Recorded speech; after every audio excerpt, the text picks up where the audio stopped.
A Índia é pródiga em faquires e, inclusive, os preserva incorporados que já estão à paisagem turística. Mas nem tudo visa o exibicionismo na vida de um faquir. Aqueles que ingressam seriamente nesta prática podem experimentar sensações e poderes que de forma alguma pertencem ao terreno do sobrenatural. Mas, sobretudo, o que é o alento, fazem parte das potencialidades latentes no interior do nosso psiquismo. Ser faquir pode representar aquela maravilhosa viagem esclarecedora através do próprio interior, tão recomendada por Jung.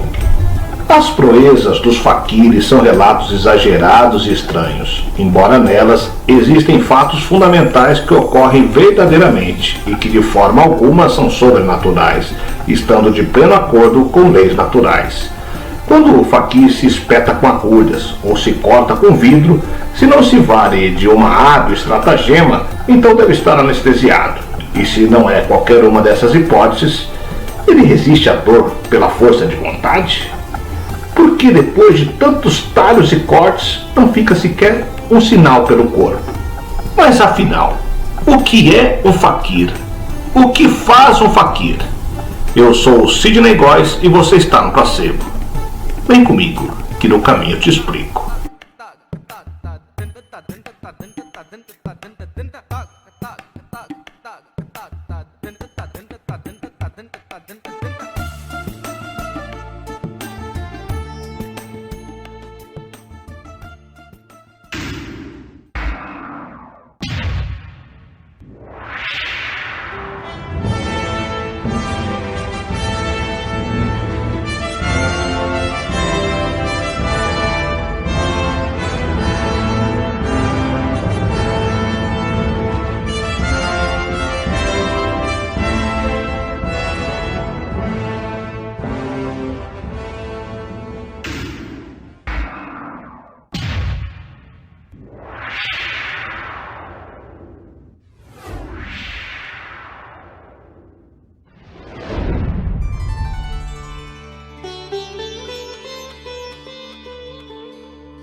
O termo faquir é árabe e significa homem pobre.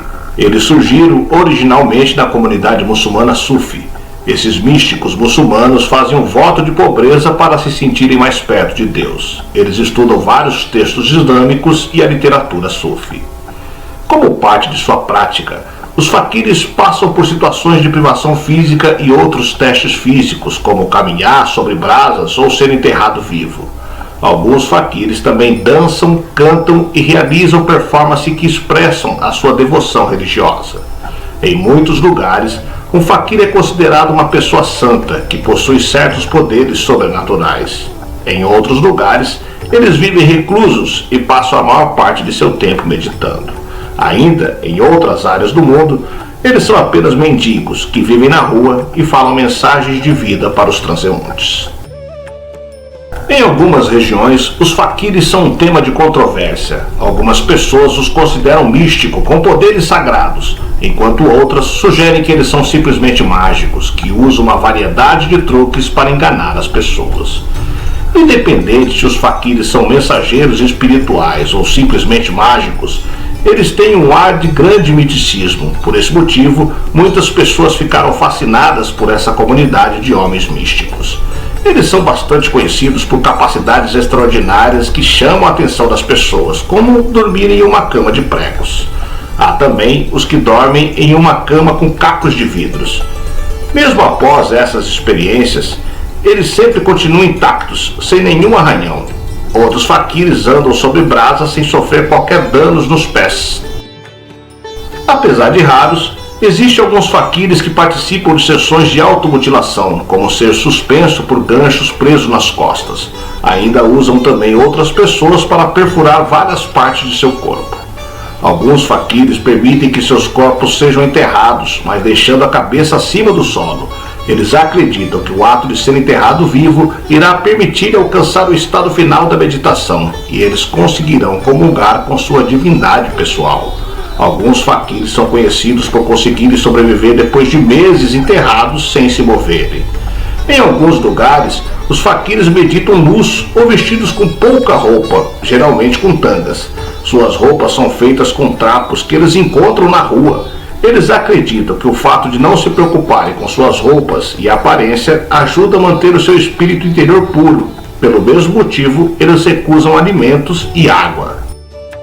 Os faquires são frequentemente ligados a ideias de pobreza, castidade, caridade e contemplação religiosa. Em algumas partes do mundo, eles são capazes de realizar exorcismos, milagres e até mesmo curar doentes.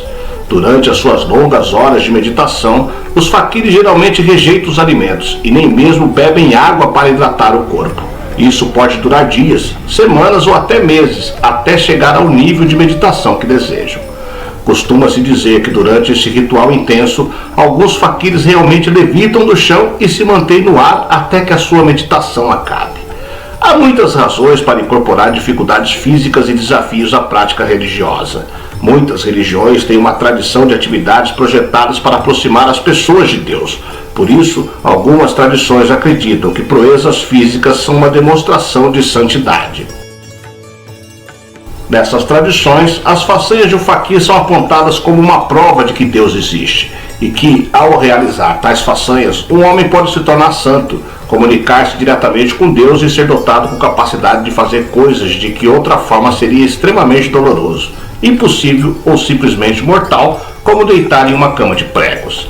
Na Índia, o termo passou a ser aplicado aos místicos hindus, pois eles também se envolvem em vários desafios físicos e espalham as palavras da Sagrada Escritura. Como resultado, o termo passou a ser usado para se referir a praticantes, tanto muçulmanos quanto hindus, embora esses dois tipos de faquires acreditem em coisas muito diferentes e realizem também práticas bastante diferentes. Independentemente de serem muçulmanos ou hindus, os faquires são capazes de demonstrar incríveis proezas físicas, o que tornou seu estilo de vida de privações muito famoso.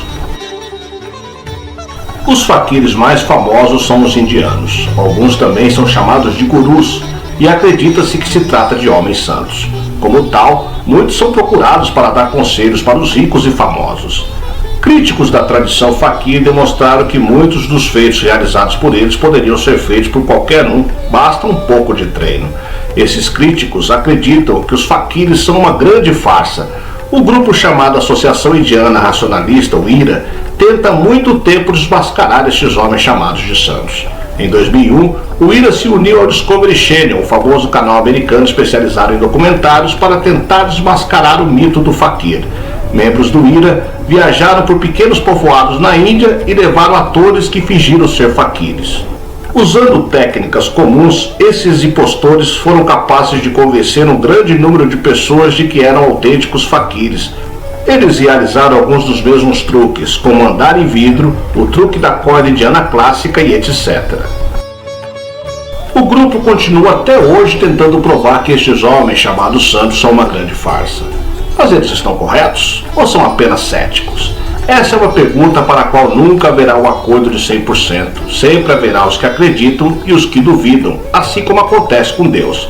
Enquanto isso, muitos deles continuam a fazer votos de pobreza e castidade e ajudam pessoas pobres em muitas áreas do mundo. Raramente eles recebem algo em troca, e mesmo quando o fazem, o que recebem é o mínimo de um ser humano precisa para sobreviver. Isso levanta a questão: se eles estão fingindo, o que ganham com isso? Afinal, os charlatões que costumamos ver por aí se passam pelo que não são em busca de dinheiro, prestígio e outras vantagens. Como já foi dito, dificilmente chegaremos a um consenso. Cabe a cada um decidir se acredita ou não no poder desses homens.